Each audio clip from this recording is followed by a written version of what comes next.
He told her right in my own living room that a blind man will never be able to see the contents of the paper he signs. I sat still, my hands still resting on the armrests, without a single sigh, without a single question in return. 6 months later, they were the ones standing before the entire board of directors, firmly believing that the light had left me forever, and the person who collapsed in the meeting room that day was not me. 13 years ago, my career reached the highest peak that someone starting from scratch could ever dream of. I am Matthias Hale, 38 years old at the time, chairman of the board of Walken Group, an eyewear chain with over 50 branches spread across states from Massachusetts to California.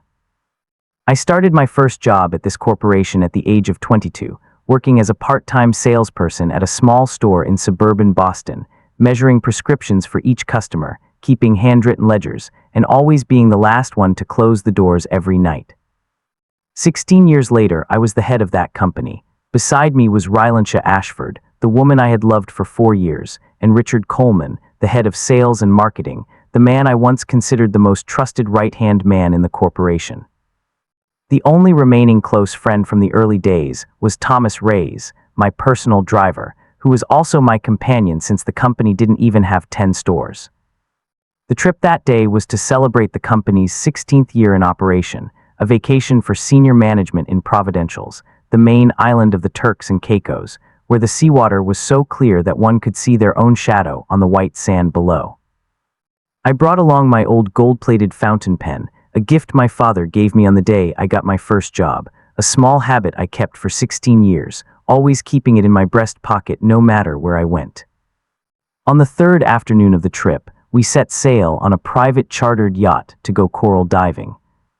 A compressed air tank on the boat exploded while I was standing near the engine room, which the doctor later described as a rare chemical accident that damaged the retinas of both eyes.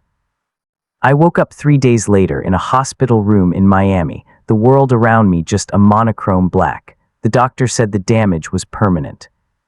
For 3 consecutive months after the accident, Rylantia and Richard cared for me as if I were their only remaining relative in the world. Rylantia fed me every spoonful of soup, read the financial reports to me every night, and held my hand every time the doctor came to check on me. Richard dropped by almost every day, saying that the company is still fine, don't worry, I have everything covered. But on some nights when they thought I was asleep, I heard the sound of chairs shifting closer together, the necessary whispers cut short mid-sentence, when a nurse's footsteps passed by, and Rylantia's phone constantly vibrating at 11 o'clock at night. After which she always stepped out of the room to answer. Once, Richard rested his hand on her shoulder a little longer than a normal comforting pat, right when he thought the blind man on the bed couldn't possibly know a thing I didn't know. But there was one thing I believed, something my mother taught me to believe since I was little. God sees through people's hearts, even when human naked eyes can no longer see anything.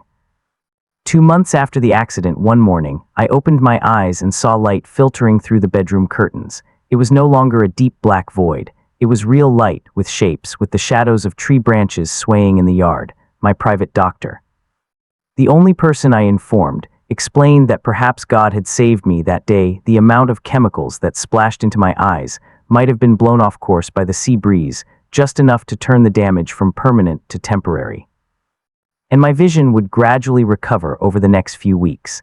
I was supposed to give Rylantia a surprise, but something in my mind urged me not to do it right now.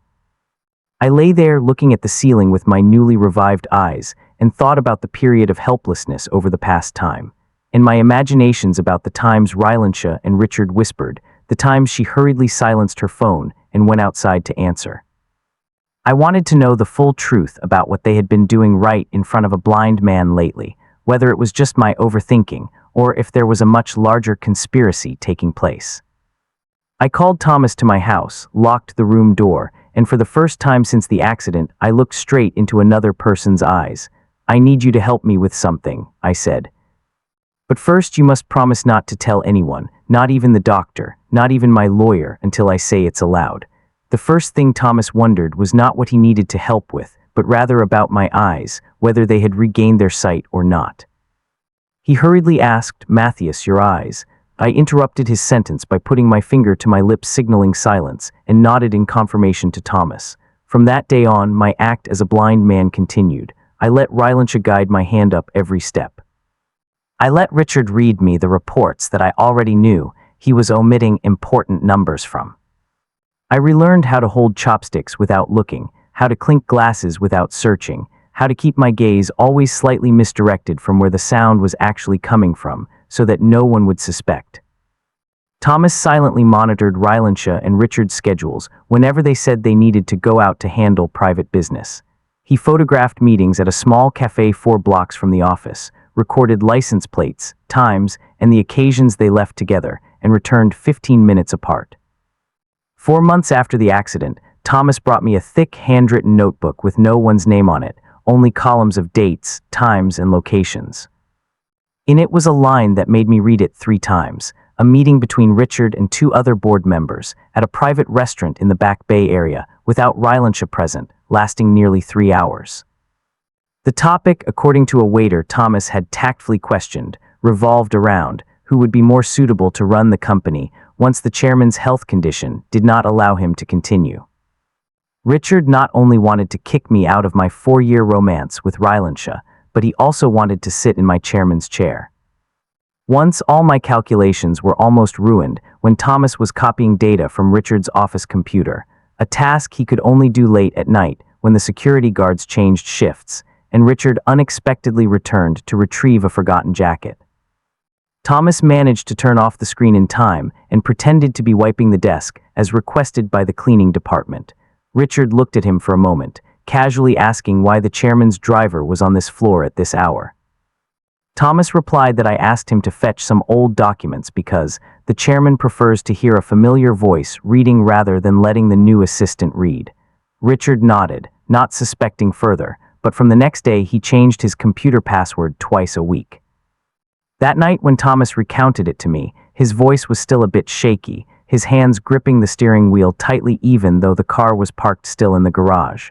"It was almost all ruined, Matthias," he said.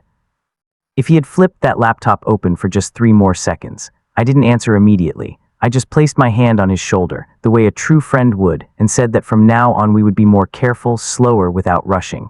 One night. About a week before the year-end summary meeting, I sat alone in my home office, all lights turned off, not because I needed to pretend to be blind in my own private space, but because I wanted to sit in the darkness that I once thought would be permanent. I took my father's fountain pen out of the drawer, twirling it between my fingers like an old habit. I thought about 16 years ago, the 22-year-old young man standing behind the small glasses counter, measuring prescriptions for each customer with trembling hands because he was new to the job. I thought if that day I knew in advance that one day I would be sitting here, pretending to be blind in my own house, to expose the woman I once intended to propose to, would I still want to walk this path? My questions still had no answers that night. I only knew I had no way back, and there are things that once seen, one cannot pretend never to have seen. The year-end summary meeting took place in the main conference room on the 22nd floor of the headquarters building, with all 11 board members, department heads, and independent audit representatives fully present. Richard stood up to present the financial report. His voice was calm and professional, exactly like someone who had practiced this speech many times in front of a mirror. Fourth quarter revenue decreased by 17% compared to the same period, he said. Behind him was a projector screen displaying images of revenue and sales charts with red arrows plunging downward. Operating costs skyrocketed due to recent approval decisions lacking detailed oversight. The eyes of several board members glanced toward me, sitting silently, both hands resting on the table, wearing sunglasses as usual. "I am not saying this to lay blame," Richard continued, his voice lowering, full of well-rehearsed regret. "But since the accident, Mr. Matthias has been unable to directly review important decisions. This is no one's fault, just a reality we need to face." Rylantia sat next to me, placed her hand on mine, and whispered just loud enough for the 2 people nearby to hear, "You don't have to listen to everything, let me explain later." I took off my sunglasses, not because the twist needed a gesture. I took off my glasses because I wanted to look Richard straight in the eye before he could even understand what was happening. "That number is wrong," I said. The whole room fell silent for exactly 3 seconds. "I'm sorry, what did you say?" Richard asked back, his hand still holding the presentation pen. Fourth quarter revenue did not decrease by 17%. It increased by 9%, I said, then stood up, stepping toward the screen, because I read the original report from the finance department, not the version you just presented. How did you read it? Rylancha asked, her voice no longer gentle for the first time in months. With my eyes, with the very eyes everyone thought would never see the light again after the accident, I said. No one in the room said anything. The projector continued to hum. How long have you known? Richard asked, his voice starting to break into short fragments. Long enough to know who altered the data in the internal accounting system on the night of the 20th of last month, using your exact login account, I replied. That's slander, Richard said, his voice louder. You have no proof at all. I nodded toward the meeting room door. Thomas walked in, placed a document folder on the table. Inside was the original data backup from the server login times IP addresses. And even a short audio recording from a tiny microphone Thomas had planted in Richard's office over a month ago, containing a clip of Richard saying to Rylancha, "As long as this number is bad enough, the board will automatically suggest he steps down. We don't need to do anything else. This is not slander," I said. This is proof. Rylancha sprang to her feet. "Matthias, I can explain." "You don't need to explain to me," I interrupted, my voice neither loud nor trembling. "You need to explain to the company's lawyers, and perhaps to your father as well, who is still confidently investing in Walken Group." Richard tried to add something about a misunderstanding, about work pressure, but the head of the audit committee, an elderly woman named Elena Voss, who I knew had worked honestly for the company for 20 years, stood up and stated that she would recommend the immediate suspension of Richard Coleman's position pending a full internal investigation. I don't remember exactly how many more sentences I said after that. I only remember Rylancha leaving the meeting room before the meeting ended, without looking back, and Richard being escorted out of the building, in silence by 2 security guards, with no handcuffs, no police storming in. Just a man who once stood at the pinnacle, walking out of the elevator for the last time, with a box of personal belongings in his hands. 3 weeks after that meeting, the board of directors officially confirmed I would remain in my position as chairman, alongside a private investigation conducted by an independent law firm regarding the true cause of the yacht explosion that year. Rylancha left the company that same week without a word of farewell. I did not pursue any further legal action against her, partly due to the lack of direct evidence related to the accident, and partly because, I admit, I no longer had the strength to hold on to that grudge anymore. On the evening after Richard left the company, I sat in the car with Thomas on the way home, both silent for a long time.